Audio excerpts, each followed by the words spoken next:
Customer service means different things to different people. According to Webster Dictionary, a customer is a regular or frequent buyer. According to Welchlin, customer is my best friend. None of the kids I went to country school with, none of the buddies I went to college with, none of my neighbors have ever made my house payment, my car payments were paid for my vacations, but my customers always have. My customers are my best friends.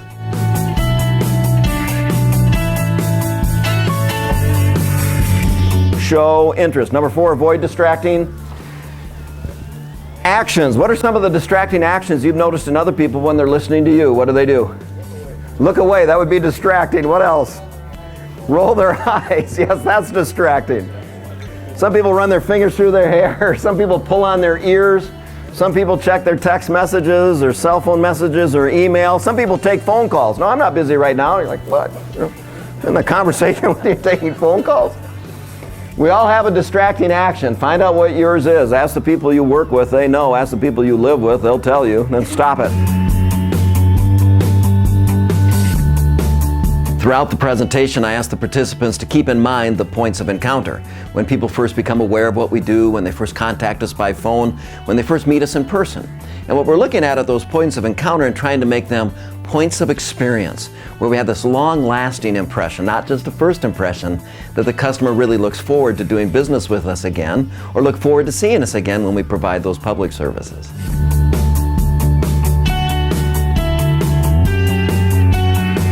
This is your homework. When you get your handout printed out, carry it along. Because this is what I believe. In 1 minute I can change my attitude. In that minute, change my day. Now I've timed it. It only takes 1 minute to read 1 page of my handouts. When you print that thing out, there'll be 12 pages.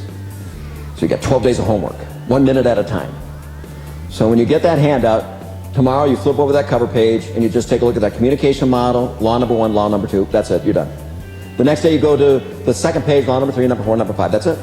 Then go to the next page, there's the 14 characteristics of effective listening, but spend a minute a day. But I do believe it'll have an impact on how you manage your team. Last thing is this. If I was an actor, I'd get paid to play a role. Guess what? At work, we get paid to play a role. Let's say I didn't make my living giving speeches and seminars, but let's say I made my living as an actor. And let's say this was a Shakespearean play, and I'm an actor in that play, but I don't want to do it today. I don't want to put on the little booties. I don't want to put on the tights. I don't want to put on the frilly shirt. I don't want to bound across stage. You've got $50 tied up in your ticket, and I'm on stage doing this.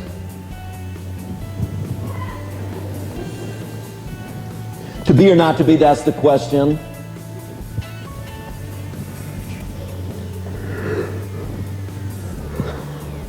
Where art thou?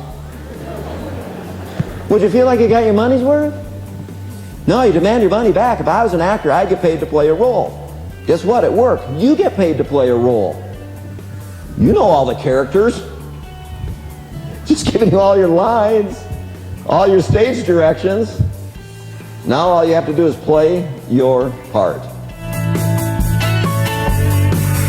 I want to make sure during the presentation we just don't talk about customer service strategies, but we put together action plans of what we're actually going to do when we get back to work. So it's necessary for us to determine how good do we want to be and at what, and can we exceed our customers' expectations with speed, information, and convenience.